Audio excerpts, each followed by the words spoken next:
What's going on, everybody?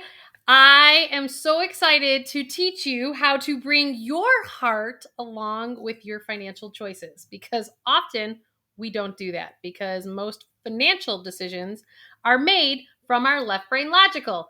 And you're dealing with professionals like me that tend to be more left brain logical. So remember, don't forget to hit the subscribe button, the like button, and the notification bell. Why? Because I am going to get you to a life that you love because you deserve it. I am telling you, it is time for all of us to live a life that we truly are happy about and it's sustainable. And the challenge is we work things out and we act it out and we do it through our money, through our health, and through our relationships. So today I want to talk about how do you bring your heart along with your financial choices. I started to realize years ago when I was doing some studying underneath this scientist, actually, his name is Greg Braden. And if any of you guys want to Google him, he's got lots of YouTube videos about how the physical body actually works. And I did this other work with Deepak Chopra where he would talk about how people would get sick and they would act things out from a health perspective.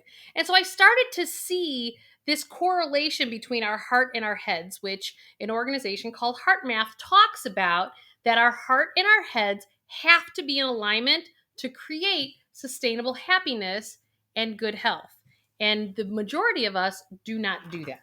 So I'm going to give you these 5 tips today that I've got in terms of how do you bring your heart along with your financial choices. So, number 1 is I need you to realize you can't change who you are. There are so many things in our society today that tell us that you're the wrong version and that something outside of yourself is actually going to be more successful and better than the tools you already have inside of yourself. Particularly if you're somebody who operates more from the right brain. You may be saying, well, I've never been really good at money and money's always just been its thing, but we all have to deal with money because money's just part of the world. So I want you to stop telling yourself that story because you have to remember that is only a story that you are telling yourself and you cannot change who you are.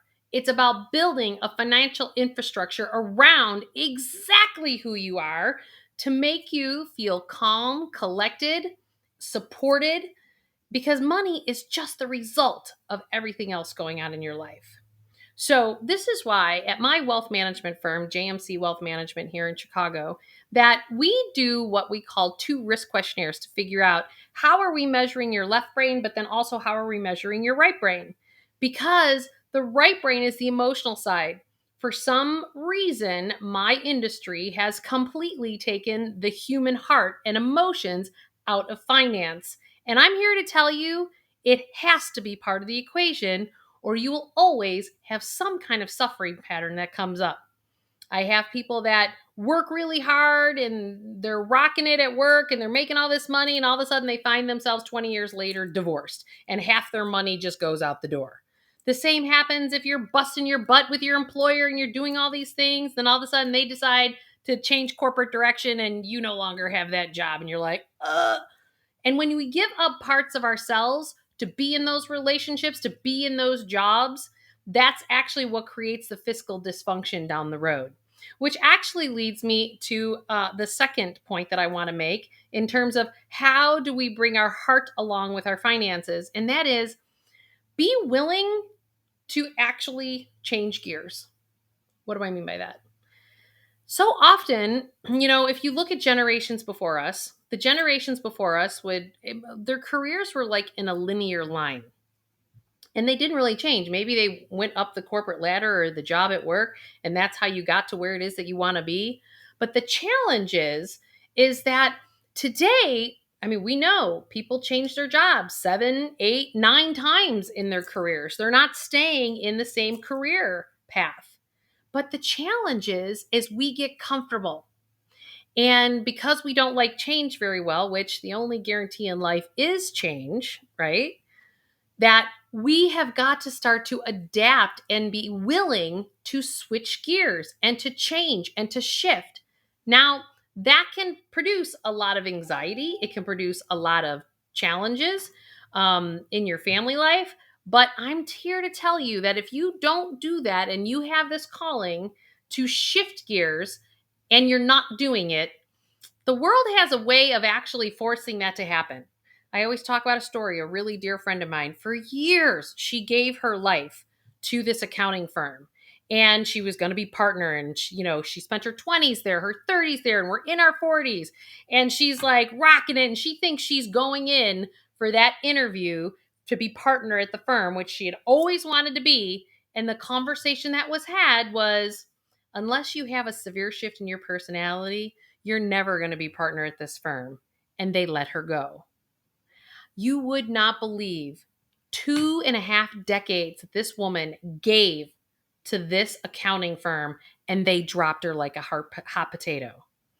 So we have got to pay attention to all the signs along the way. This dear friend of mine, there were the signs. They were all over the place, but she just kind of swept them under the rug. And I know many of us do the exact same thing. When we really don't want to face that challenge or face that piece, then all of a sudden we start squirming. We go, well, maybe it doesn't really matter that much. Well, maybe I really like this guaranteed paycheck. Well, and we start to negotiate ourselves away. So if you're in a place in your life where you're negotiating yourself away, at some juncture, you're going to get financially slapped right across the head. I watch that happen all the time when we are not paying attention to those signs. So as scary as it may be to actually shift gears and to switch that career or switch that relationship that you're in that's not serving you, I'm telling you, if you don't do it from an empowered place where you are making the choice on the timing and you are choosing where you're going before you're dropped like the hot potato, I'm telling you, it's much easier to do it in an empowered state to then wind up victim to the system, victim to whatever your employer does or the relationship that you're in. And remember, the money is the result of everything. This is why we have to bring our hearts along the way, and we have to be honest with ourselves. So here's the third piece that I'd like to share with you about how do we bring our heart along the way. We have to ask questions from a different angle. So there's very traditional questions. In my book, Awaken Your Wealth, which I will actually, right here, I am going to give you that link there because I am giving my book away for free. You just have to pay for your own shipping. But I talk about on page 92 through like 95, all these questions that you can ask yourself that come from a different angle in your family life, in your career, in your personal life, in your financial life. How to approach your finances from a different angle. Some of those questions are, as an example, as like, what's your why behind what financial decisions that you've made? Because often we get the financial product that we get because that is what the professional told us to get. But when I ask people, why do you have this investment or why do you have this insurance product? They're like, I don't know, that's just what they sold us. And if you haven't understood your why and it hasn't landed inside of you that you can give that answer as to, oh, this is why I have it for this person, then somehow you've negotiated yourself away in that process because it doesn't have any meaning to you and you feel like you filled a hole and you may or may not have. So other questions to ask is, financially, if you look at, let's just say your mortgage, that's an easy one for most of us.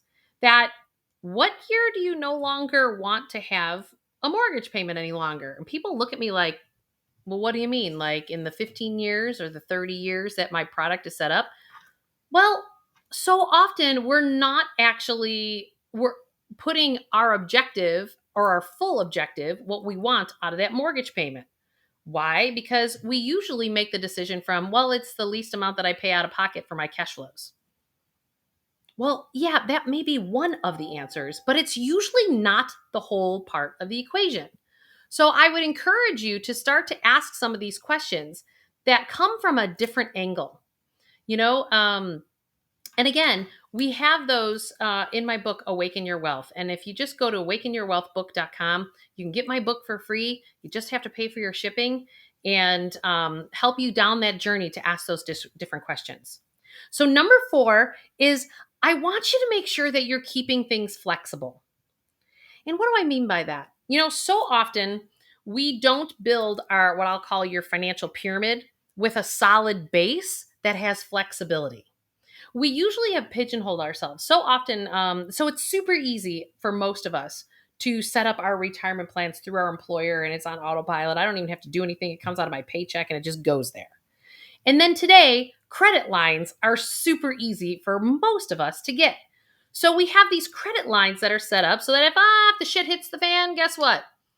We're just going to use the credit cards. We're just going to use our home line of credit. We're just going to use, whatever debt instrument, because those are super easy to get these days. And you have to ask yourself, why are they so easy? They're so easy because they keep you trapped. They keep you trapped into a life that you likely don't want to live. Now, there are people in the financial services world that will say, well, but if I can get an interest rate of 2 or 3%, and I'm only paying out that, and I can make 6% over here. Yes, that is all true. But I am telling you, the day that people pay off their debts, their student loan debts, their home debt, their car debt, people are happy. Yes, we are happy the day we pay off those commitments and those debt patterns, which means that we're happier without debt than we are with debt. So remember that, okay? And when we want to keep flexibility, you don't keep using debt instruments. So here we're using debt for short-term emergencies as a whole, as a society, and then we're doing long-term stuff that you can't touch until your retirement years. And the flexibility is gone. We've stretched ourselves to the limit. And this is the challenge, because then you have no way to move when life happens. We don't change our jobs because we haven't built an infrastructure for flexibility so that if I lost my job or I chose to leave my job, do I have money that I can live on to give me the bridge to get me to the next place? And this is where that financial pyramid comes into place. How does the base of your pyramid look to create your own flexibility? How do you become your own bank? And how do you become your own insurance company? Why do we have to use these third parties for those things? And I understand they might be a bridge to that next reality, but I'm telling you, it's a lack of freedom. So you want to look at where it is that you're at. And certainly, if you send an email and you want to have a consultation with a financial planner, info@JMC Wealth. And you can set up a consultation appointment with somebody in my office, and they can help you on this journey to try to start build some of that pyramid in place to create a solid foundation. And here's number 5. To really bring your heart along for the ride, what I need you to do is I need you to start saying no. I need you to start saying no. We have a lot of leaky containers going on out there. I want people to understand that when we bail people out all the time, we do it because our hearts are in the right place. But I am telling you, you are not allowing the other person, whether it's your child, your sibling, your parents, you're not allowing them to actually live in the expression of exactly what they are creating. And why would that be important? Because when you say no, that actually, it's the most loving thing that you can do for somebody else, because you're allowing them the space then to build their own financial muscles. You don't necessarily have to say no in terms of helping them educate themselves and how to fix it themselves. But if you're just fixing it for them, and we see this a lot, particularly with our children these days. I have parents that have no idea. They're like, she's 28 years old and she's still using the credit card that I gave her when she went to college. And it's like, why are we not stepping in our power as parents? Why are we not helping other people build their financial muscles so they can stand on their own 2 feet? And granted, I understand that people come upon hard times, but I am telling you, these are patterns that are grooved into our brains. And if you've watched any of my other videos, I talk about that we operate on 2 operating systems as human beings. We have the conscious mind, which is only 3% of the time of our response system to the world. And the subconscious mind is 97% of the time. That's how we're responding and or reacting to everything that comes around us. And so by you saying no, it's helping people get out of that subconscious patterning and to get into a world and a life that they really want to create, including your own. So if you really want to help people, one of the best ways to do that is, if you're a giver, I'm a giver. I used to have this fund because, I have 11 brothers and sisters. I have, I think, 35 nieces and nephews. I've lost count. So many that there's always somebody that needs some help. Well, I have a savings account that I set up. I call it the Murphy Relief Fund. So anytime anyone who's in the Murphy family needs some help, when somebody asks me, I look at the balance in that account, and that's how much I am willing to help somebody else out because I'm also obtaining my own personal goals over here as well. I didn't negotiate myself away because I was saying no if it wasn't in this bucket that I already planned for. So I hope these have really helped you get to a better place of bringing your heart along the way in your financial life because you're important and you matter. So don't forget to hit that like button and that notification bell and subscribe to the channel because I am here to really help you get to a life that you absolutely love. Thanks everybody, and we'll talk to you soon.